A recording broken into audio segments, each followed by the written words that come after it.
Hi guys, this is Matt Granger, that Nikon guy for mattgranger.com. Now today I want to set up and run through a bunch of different tests to compare the Nikon 70-200 VR2 and the Tamron 70-200 2.8 non-VR lens. I'm going to do a focus test as well as image quality tests, and to make it all nice and comparable, I'm going to be using the D700. I'll show you all the settings that I set up on it, but I won't change any of them.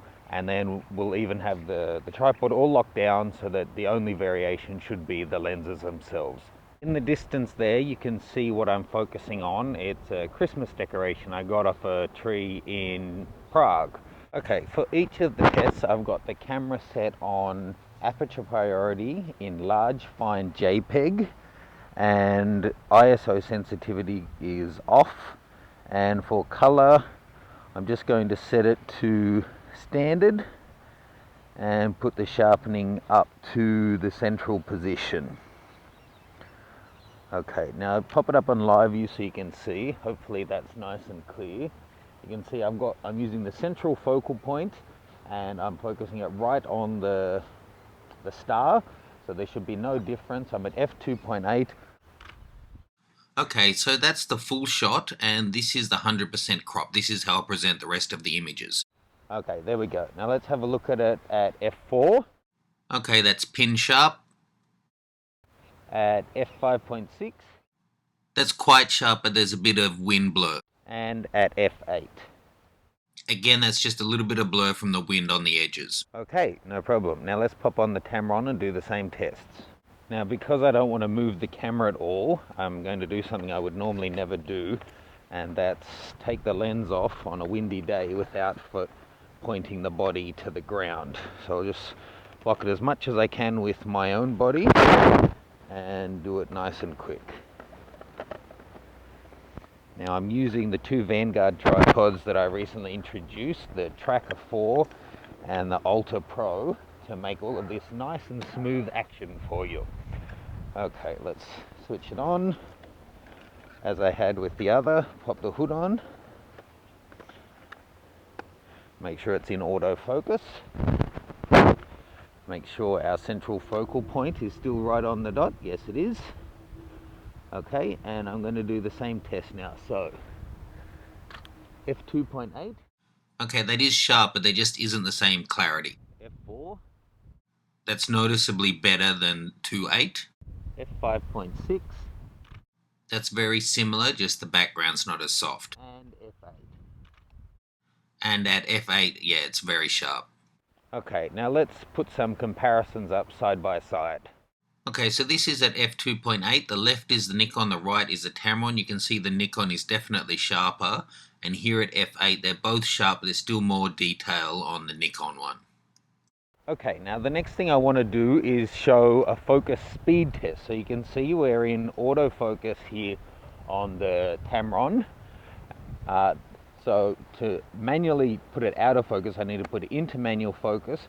And then to start off, I'm going to focus it as close as it will go, and then see how long it takes to get a lock on that dot.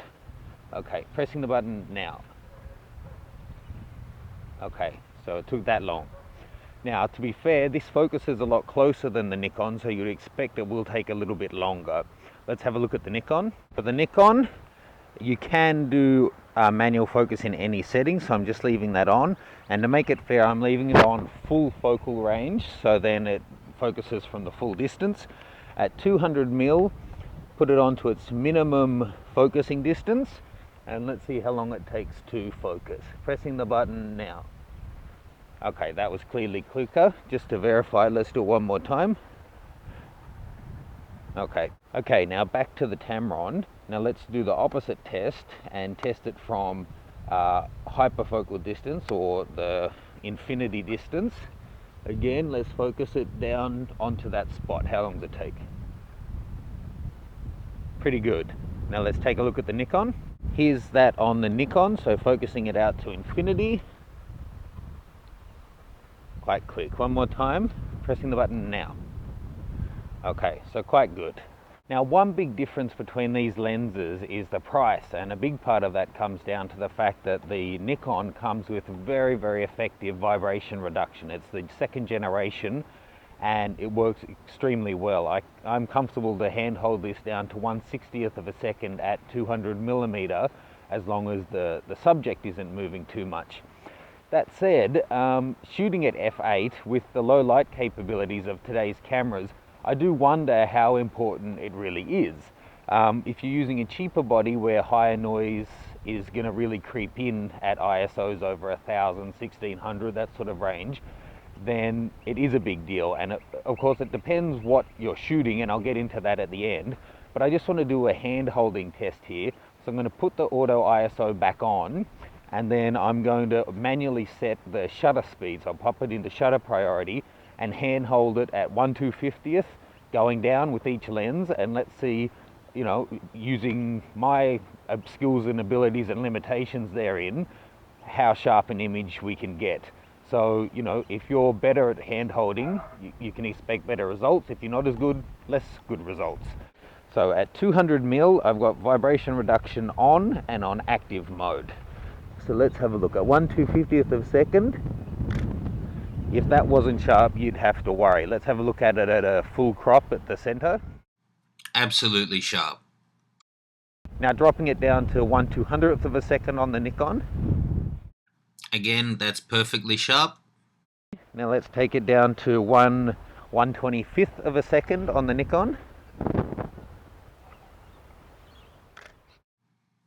Repeating myself, again sharp. Okay, let's drop it down to 1/100th of a second on the Nikon. Here's where the VR's really working. Look, still sharp. Okay, now I'm going to drop it down to 1/60th of a second on the Nikon. Okay, no excuses. That's just not sharp. I should have taken a safety. It's hand movement. Now let's look at the Tamron. Okay, so I've got the Tamron on now. No VR to turn obviously, that's the whole point. So starting out at 1/250th of a second, 200mm. Okay, that's perfectly sharp. The background's beautiful. Okay, let's drop it down to 1/200th of a second. Yeah, that's pretty much sharp. It's acceptable. Okay, 1/125th of a second. Now I have to note the wind has really picked up now, so I'm just going to wait a second till that dies down in case there's movement actually in the subject that wasn't there before. Okay, so the wind has died back down again now, so we're at 1/125th of a second on the Tamron lens. Okay, that's actually better than the last one, so I'm thinking the wind had picked up on that one also. Okay, 1/100th. Okay, but that's unacceptably blurry. And then 1/60th of a second.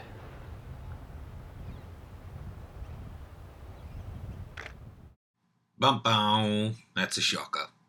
Okay, and there was really no wind on that last shot, but I can see even on the screen it's not sharp.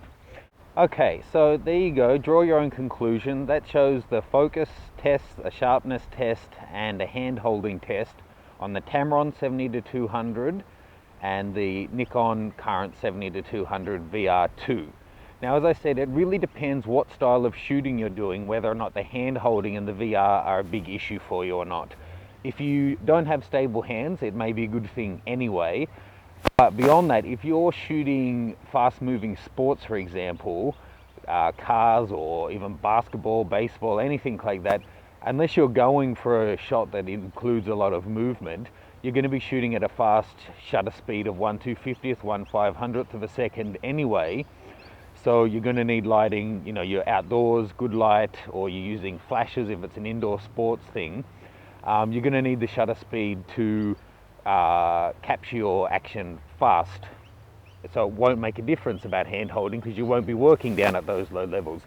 If you're shooting concerts and you can use flash, again, the flash is going to freeze your action.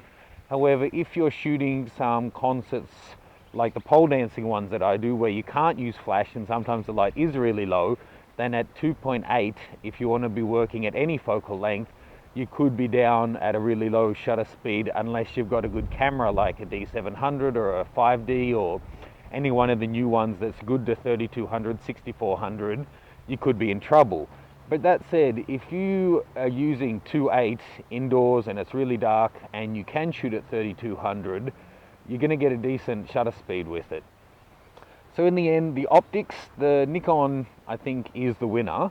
But I've shot concerts and I've shot weddings with this Tamron, and it is a nice lens. It doesn't focus quite as fast, it doesn't have VR, but it's lighter, and the optics are just fine. So if you're just a weekend shooter and you're looking for something to use, save the money and get this and invest it in other things. If you're really serious about it and you want the absolute best that you can have, and you want the VR, it's important to you for the style of shooting that you do, then the Nikon is the way to go.